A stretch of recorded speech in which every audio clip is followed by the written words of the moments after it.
action. What was it like living in the Blitz? Well, to start with, do you go into town occasionally with Mummy and Daddy at night? Not really at night time. Well, it's ever so bright, isn't it? Yeah. Oh, you can see everything. You couldn't see anything. All the lights were turned off. You can't imagine it, can you? All the lights were turned off. And every house had to have their curtains drawn. If you had any lights shining through the curtains, the warden would knock on your door and say, "Put out that light." Do you know why? Was it called the blackout? It was. And it was so that aeroplanes couldn't locate where they were. If they went across an area and there were lots of lights, they'd know it was a city. Wasn't there a night in the Blitz where the moon was really light and it shone, so the blackout, so it didn't really help with the blackout? Well, that was the thing.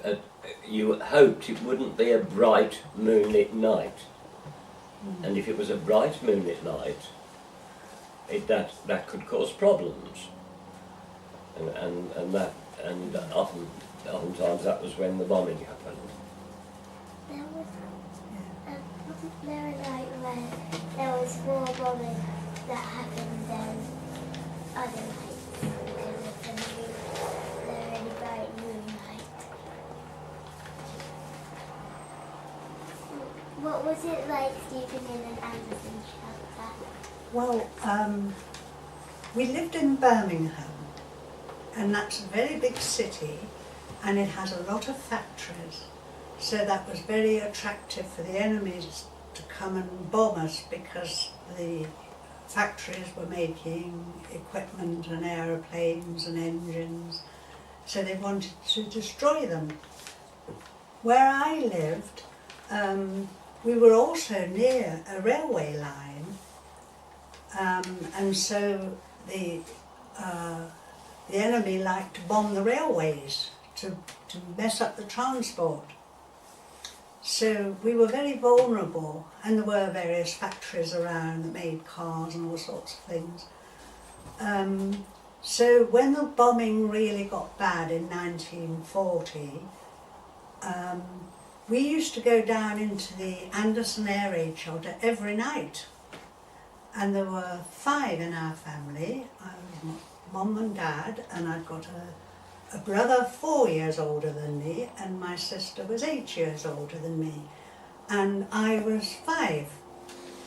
So every night we used to go down into the air raid shelter, and that was furnished with 2 narrow bunk beds each side.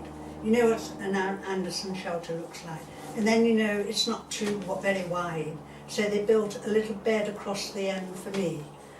And we'd just sleep there, and we'd take a flask of tea down, and I don't know what we did really.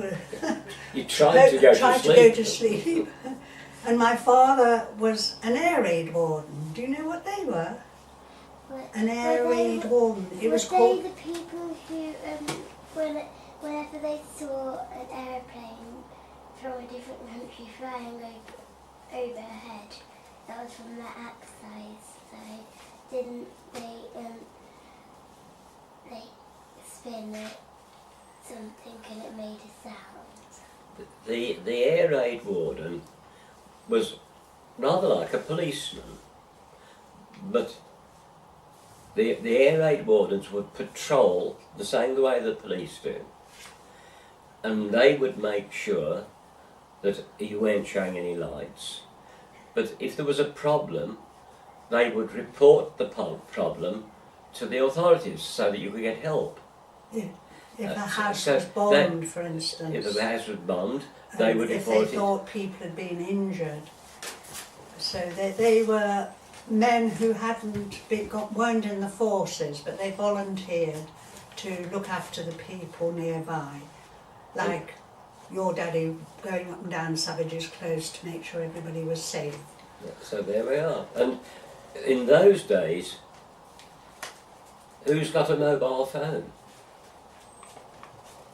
She's got an iPad. Daddy's got a mobile phone. Yeah. Grace has got a mobile phone. Mommy's got a mobile phone. There were no mobile phones. If you wanted to phone, you probably had to walk, say, down to the church and use the public phone box. So the air raid wardens, you see, would have a bicycle as well. So if something happened, they could cycle away and go to the office where there were a team of helpers, and it would say, "Oh well, I need some help in Croft Close," and they would go to Croft Close. Now, Anne lived in an Anderson shelter. Now, we used to live under. There was only myself, my father, and mother. I haven't got any brothers and sisters. But have you got stairs in your house? Or are you in a bungalow? You've got stairs. Have you got a cupboard under the stairs? Is it full of rubbish? It's full of No, it's all right. Then it won't break. Because we used to sleep under the stairs. Now, you know how small it is under the stairs. We had a mattress under there, and we used to climb in. It was quite probably next to the gas meter, I don't know, I can't remember that. But we'd climb in there, you see, and think we'd be safe. Because if ever you saw a bombed house, the stairs would always be standing. 9 times out of 10, the stairs would still be there. And so that's. What's your next question? How did you keep yourself happy? Well, as a child, you know, you aren't particularly worried. You don't understand really what's going on. See, I was only 5, and when the war first started, there was a big panic, and lots of children were evacuated. Do you know what that means? Evacuated. Got sent to somewhere else to look after That's you. right. Well, my parents arranged for the 3 of their children to go and stay with Auntie Frances and Uncle Charlie. Now, I don't know who they were now. Looking back, they weren't relatives. I don't know how my parents knew them, but they lived in Derbyshire. And they lived in a little village in a coal mining area. So the 3 of us were packed off to Tipshelf. Now, when Mum and Dad said, "Oh, we're going to take you to stay with Uncle Charlie," and, "Oh, hooray!" We thought we were going on holiday. And so we said, well, I think Mum and Dad must have taken us. And we stayed there for about 3 months. And I seem to remember being quite happy there.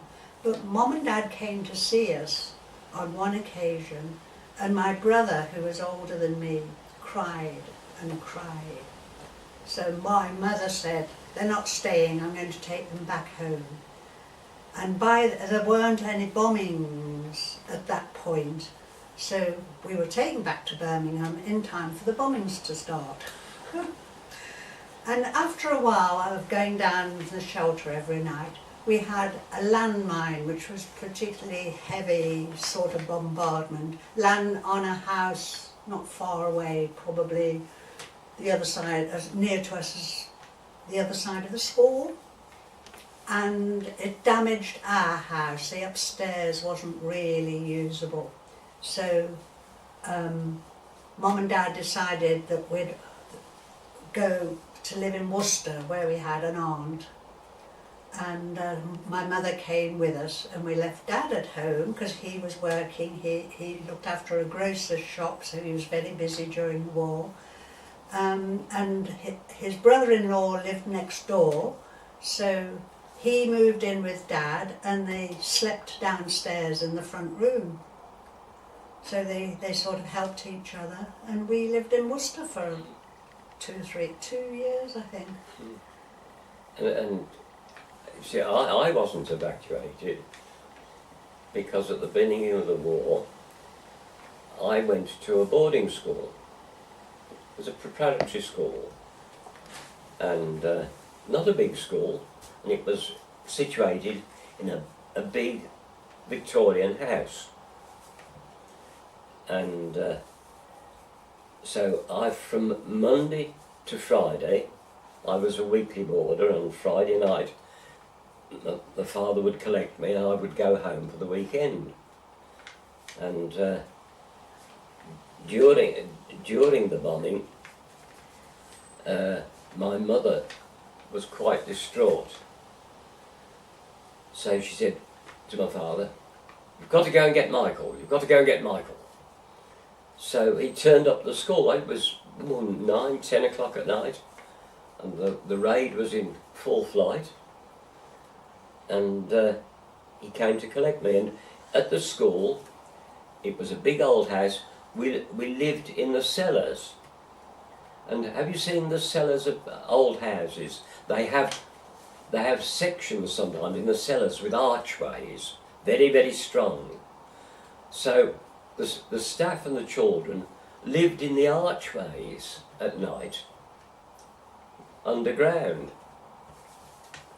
And my father collected me, and we got down the road, and an aerial torpedo hit the school when we were down the road. But you know that those cellars were so strong that the children were all right, the staff were all right, and we also had some refugees staying with us, and they were all right. But the school, top of the building, much such very badly damaged. So from there on, I lived at home with my parents. Were you frightened? Not at all. It was quite exciting. There were fires all over the place. Yes. People running about. There were firemen with hoses, and people shouting. And I thought, oh, this is great fun. You know, I must come out again. I think it's when you're in a secure family, you've got a loving mum and dad looking after you, and really they didn't talk to us about the war, but you'd just pick it up, you'd hear the news, and everybody would listen to the news on the radio to hear what was going on. And I remember my father had a big map of Europe. I think the mirror came down from over the fireplace, and we had this big map with lots of little flags. And as the news came out about what was happening, my father would move the flags, and he and mother would get very excited. Oh, we're doing well now. No, that's not so good. But as children, you just accept what you have and what you don't have. And you found that people were very kind. Very, very kind to one another when found. And there was an amazing community spirit, an amazing friendship. Yes. What else have we got there? Are we telling you too much? Were there any gas attacks? Sorry? Were there any gas attacks? No. No, but we carried gas masks. And children had ones with faces like Mickey Mouse, didn't they? That's right.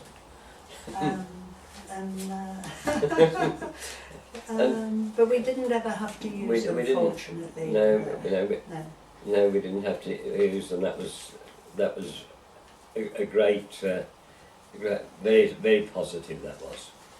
But we didn't. Did any of your school friends get evacuated? Yes. Now, the school I went to when I was 10, 11, the whole school was evacuated. They just closed the school down in Birmingham, and the whole lot went over to live, and I think it was somewhere in Shropshire. And my friend who was at the school at that time, she was older than me, didn't see her parents for 3 years. And they had their classes that I think they just went to school for half a day, and then the other children went the other half of the day. See, if we got a school from Birmingham sent here, there's only one school in Bishop's Catchbook, so you might think it's a good idea. You would go to school in the morning, but you'd have the afternoons free. And the school from Birmingham would have their lessons in the afternoon, but they would have their mornings free. So, do you know what a shift system is? Where you split up work for certain hours in the day. They literally worked shifts when there was extra children that had got to be looked after and educated. Does any bombing happen during the day? I remember the sirens going, so I think there had used to be some warnings during the day, and then people would run down the air raid shelters, didn't they? Yes. Yeah. There's a siren would go, and a siren is like a very loud car A horn. wailing sound, A wailing very loud and wailing. You'd hear it everywhere.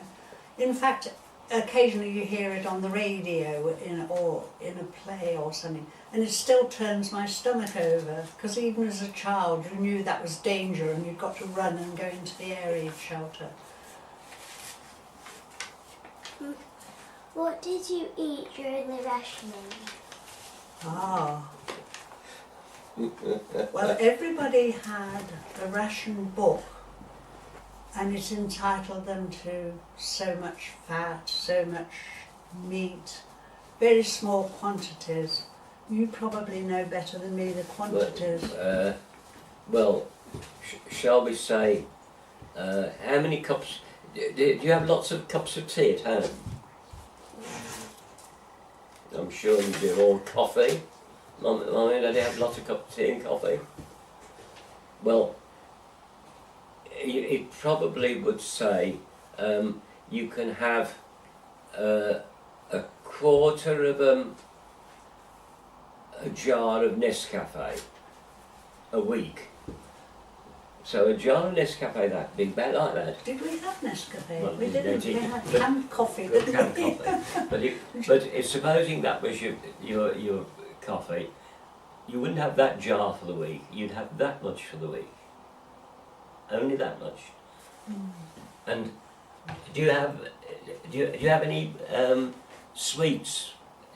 Or do you not have sweets? We have sweets. You have sweets.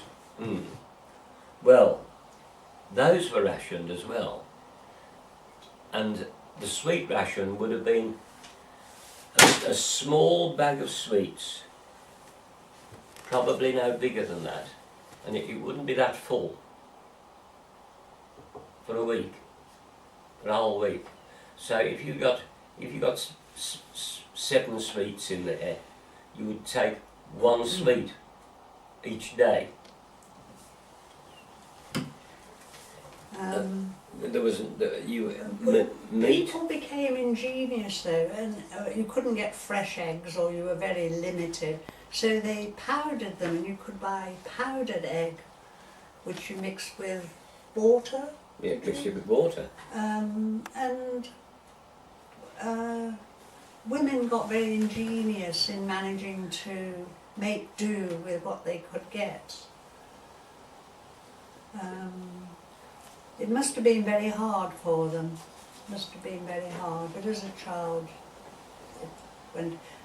of course, you didn't get things like cans of Coke in those days, or fruit juice, or and fruit was very limited. Bananas. I didn't see a banana till after the war. In fact, there was a song about that.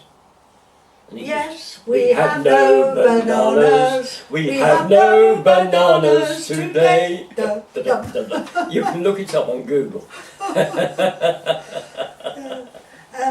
And of course, when the local fruit was grown in the summer, I can remember my mother travelling over to Worcester on the bus with her shopping bags just to go and buy fruit and bring it back and then bottle it, preserve it. And a lot of people dug up their gardens and grew vegetables. So, some people even kept pigs. And you know how the recycling today, that you separate your recycling, all the waste food that you had, which wasn't a lot, but if everyone in the street put their waste food in a dustbin, a pig farm would come and collect it, boil it, and feed the pigs with it. So that then, you see, you got meat. Because everything was very, very short.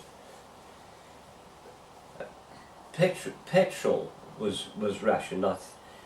I think you couldn't, at one point you couldn't have petrol at all unless you'd got authority. You were working in something important that meant that you needed a vehicle or you got a van. And my grandfather had a bakery, and so he got vans, and in fact they got a petrol pump in the yard, and so he could have fuel because they got to make the deliveries, and bread was rationed, and the price was controlled. You couldn't charge what you wanted. It was controlled. I forget what it was, but it was all very, very strict, and it was. They were very ingenious in using the ingredients they got to extend the amount of stuff they could put in the shop. But there wasn't a lot. There wasn't a lot. Everything they put in the shop window on the rack by 2 o'clock would have been sold. Everything gone until the next day. Nothing left over. Wouldn't people grow some vegetables on top of their Anderson shelter? Would they what? Grow vegetables on top of their Anderson shelter. Well, my father put our Anderson shelter half into the ground. He dug a big pit because he thought it was safer. Some Anderson shelters were on top of the land, but ours was partly submerged, and if I remember rightly, he did cover it with soil. But I don't think we grew vegetables actually on the roof. The soil wasn't thick enough, but I think it was all part of the disguise, so some passing aeroplane would think it was all part of the landscape.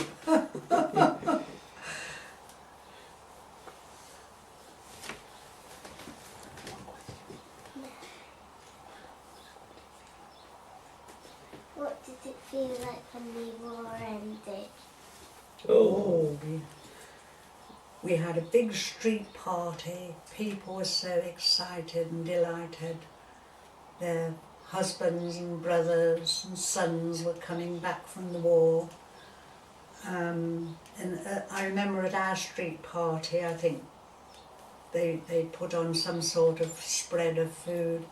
And my mother, who had a lovely contralto voice, stood on the doorstep of our house, which was on a corner, and sang probably Land of Hope and Glory, but I can't actually remember what it was. Or We'll Meet Again. Yes. Which was a very popular song during the war. In our road we had a big street party. I don't know where the people got the stuff from. There wasn't that much, but we did have baked potatoes, and we had a bonfire in the middle of the road, and it was a big bonfire, and we sat round it till midnight or something like that, and there was great jollification, I think there must have been some beer. Oh, the grown-ups had found some beer. There was no wine. They'd probably found some gear. Could you get beer in those days? Yeah, it was. From the outdoor. It was 10p a pint. And you'd go to the outdoor was a shop that sold beer rather than a pub, and you'd go to the outdoor with your jug, and they'd put it in so it was loose. It wasn't in bottles. Yes, and well, I know we had these baked potatoes in the fire, but then things very soon subsided. People realised that you've still got to go to work, and go to school, and life has got to go on, but more normally and more relaxed, because although people were very kind to Oliver, a lot of the time they were quite worried. They were worried about family and that sort of thing, and that was a big worry lifted off the mind. The bombing in Birmingham, I think it only lasted about 18 months, was it? It did. It did. 41, 42. And I've got a story I've printed off for you. Where is it? Yes, right. A friend of mine, the one who was evacuated to Shropshire, before that, she was in the air raid shelter, and a bomb dropped onto the air raid shelter and blew her out of this shelter. But fortunately, she had a cut head, but nothing more serious. And she wrote an account of it, and it went into a website that a friend of mine was creating about war memories from all over Europe, not just people in England. So I'll give you a copy of it if you like, and you can read that if you like. It was war memories of civilians, not